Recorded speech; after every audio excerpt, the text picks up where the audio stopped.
Well, thank you so much for joining our webinar on the LGBTQ plus international student wellbeing. I'd just like to mention firstly that it really is this quote here that drove us at Study to do this webinar and kind of open up this important conversation.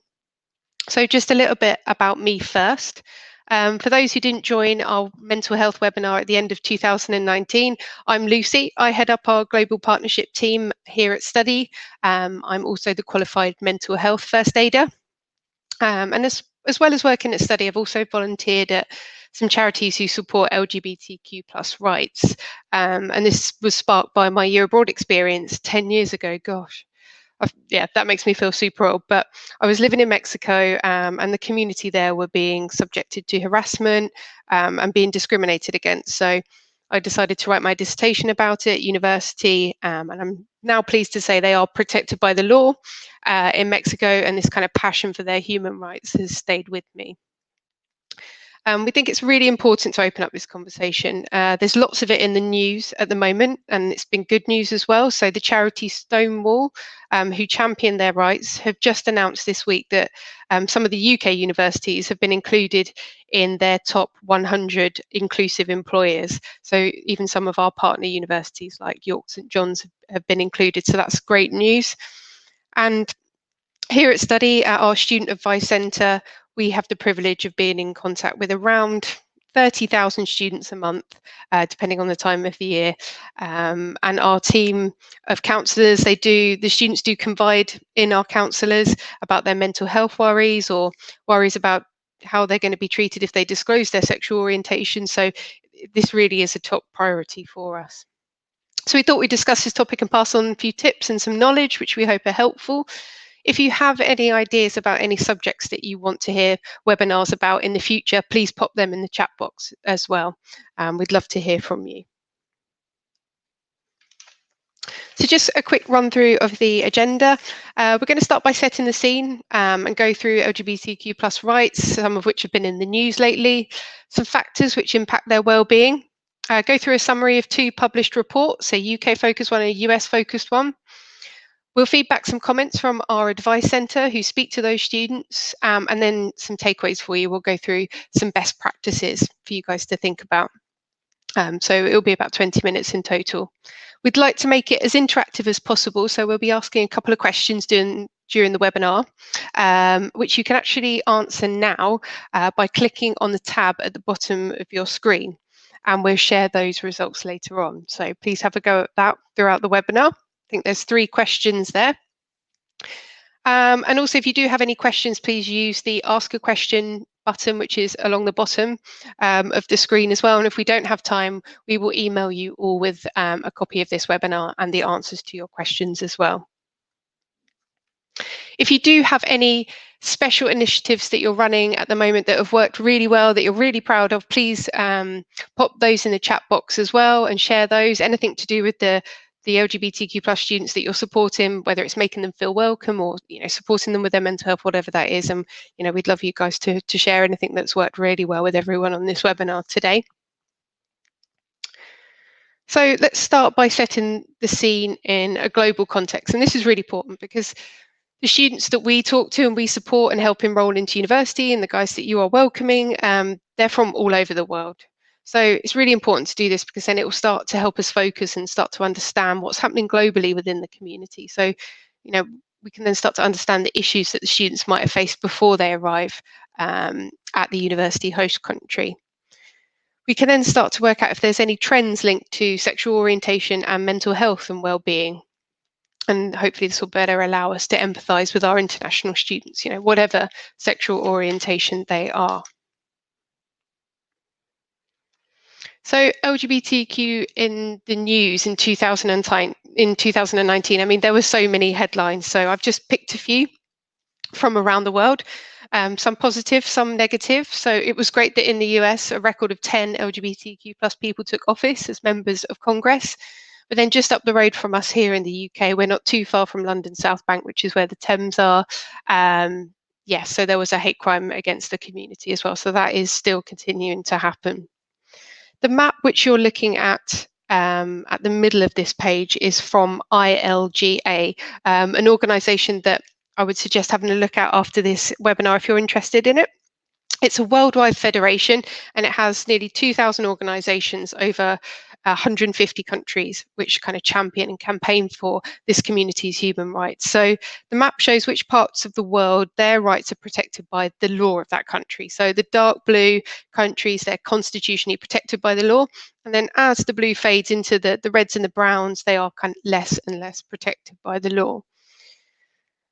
A large percentage of students who choose to study abroad are from these countries where they're not necessarily protected. So as we can see here, countries like Saudi Arabia and Nigeria, these international students are going to have been affected by living in these environments. So they're going to need extra support in terms of the transition into university, into a new culture, even more so than general international students, and then also that preparation for going home as well and back into that environment.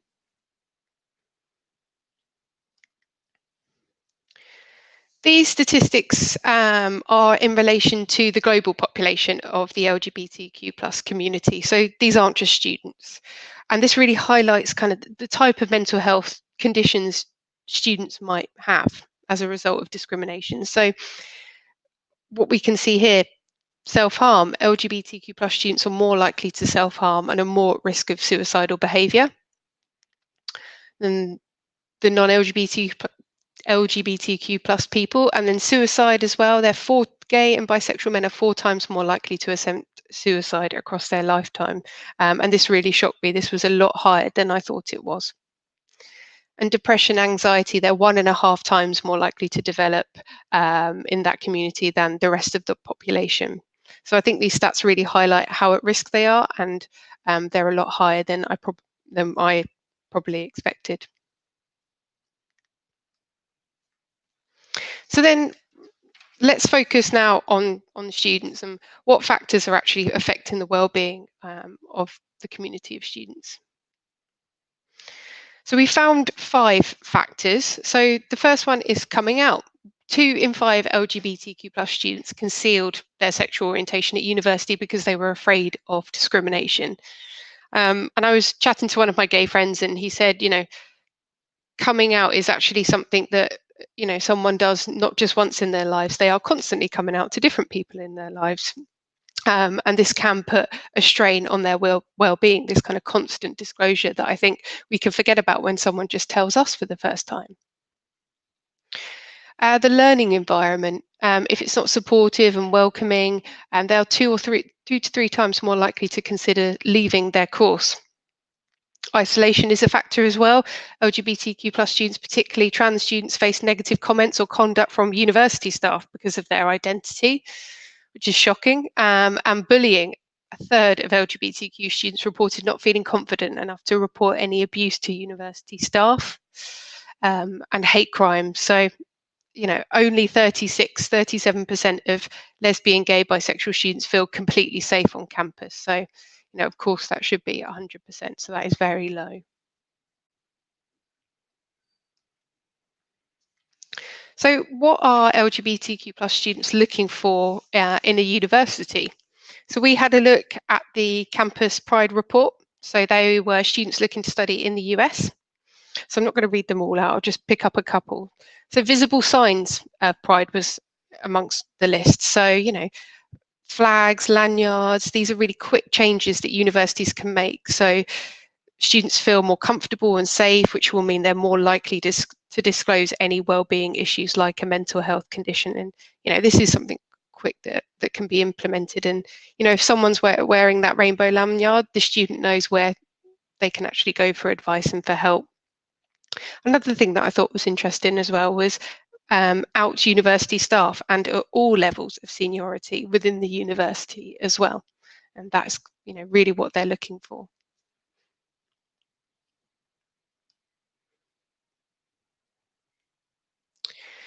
The Campus Pride report, we went into it a little bit more detail and had a look at it. I suggest you guys have a look if you're interested in this. And we've summarised their main findings of students studying at US universities. So only 7% of universities have a full-time support member for LGBTQ plus students, which is, I think it's pretty alarming, and I'm sure you'll agree with me, it's very, very low.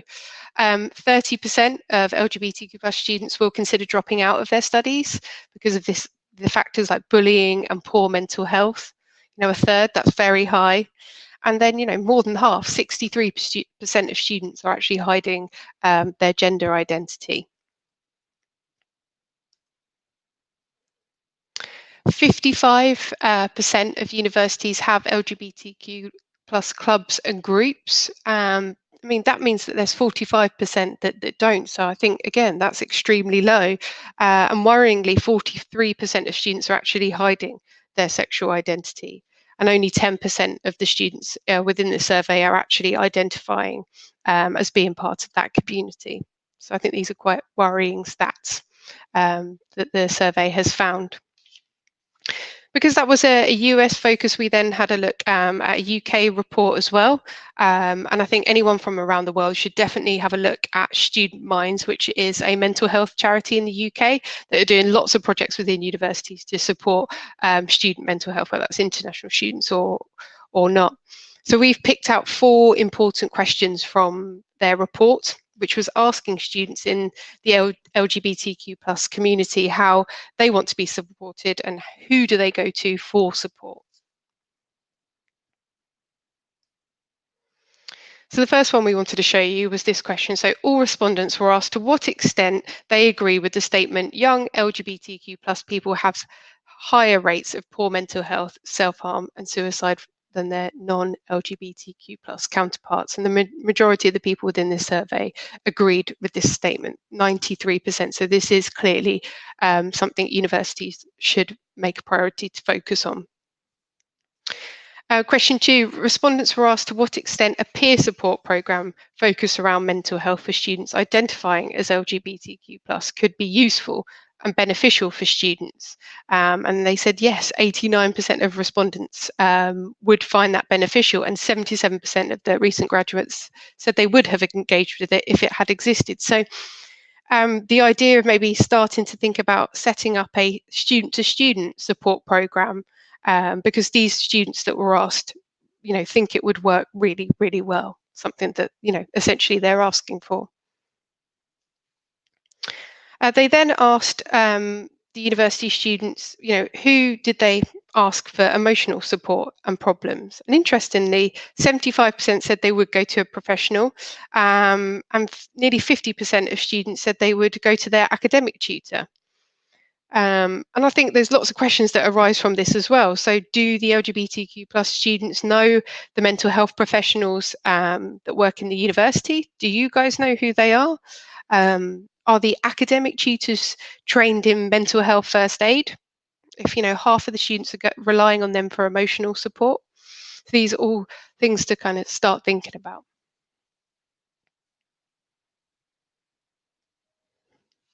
To dig into the peer support program a bit more deeper, the survey then asked kind of what would actually make it successful, and the answer was that it was genuinely run by individuals with experience. So it was run by other LGBTQ plus identifying students. So maybe start to open up the conversation with the community within the university at the moment, and ask if students are willing to kind of share their experience to help other students. So that might be a really good starting point, is maybe having a survey done, and what are the issues at the moment with these students, and would they like to be involved in setting up this program? I think that's a really good idea. So some feedback from our student advice centre.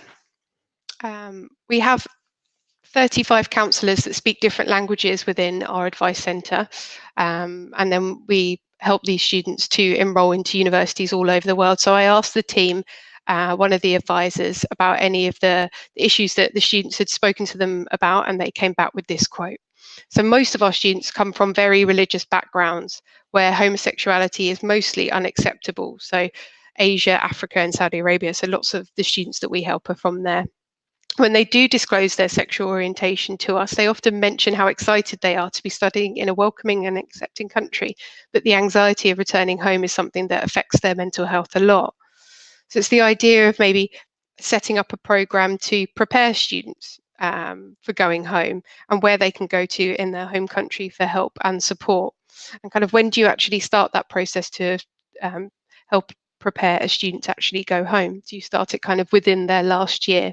So I think that would be something that would be really beneficial for the students and ease that anxiety. So if you haven't answered our poll, please, go to the bottom of the screen um, and answer the 3 questions if you can. Let's see who has answered. I'll give you guys a couple more seconds. That would be great.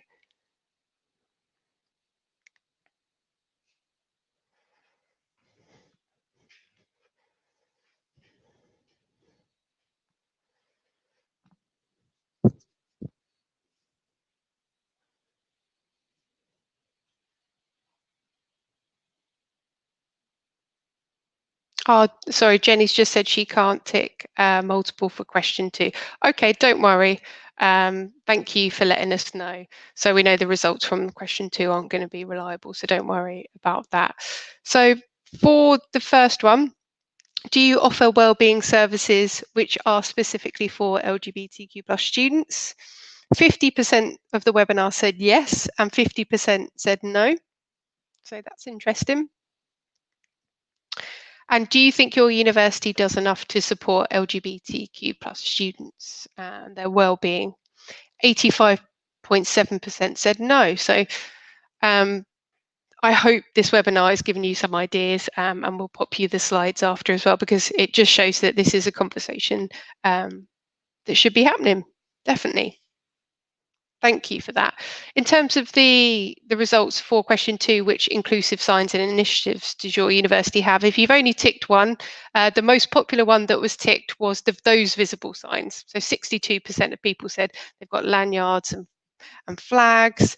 The ones that weren't ticked at all were scholarships for LGBTQ plus students, and also offering courses to study their community as well.